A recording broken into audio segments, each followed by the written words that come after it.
It's been an incredible day, full of emotion and a lot of heartfelt tribute given to residential school survivors here at the Musqueam First Nation. Not too long ago, Pope Francis concluded his presentation here where he officially apologized to residential school survivors and their families. What's surprising, though, is there wasn't as big of a turnout as expected. In fact, many of the seats here sat empty.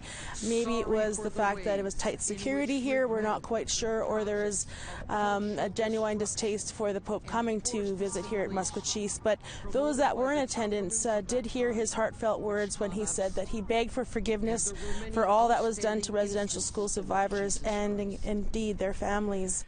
Estoy dolido. Pido perdón en particular. I am sorry.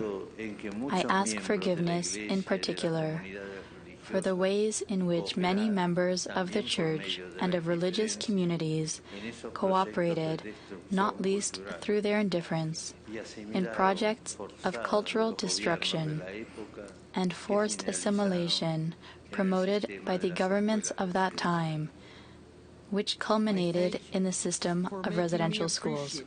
We heard from leaders. I think what was the most touching part here today was seeing the grand entry with the chiefs and the dancers and the Eagle staff. And in fact, Pope Francis was offered a bonnet by Grand Chief Willie Littlechild. And that was a very interesting moment because we never expected to see that ever happen.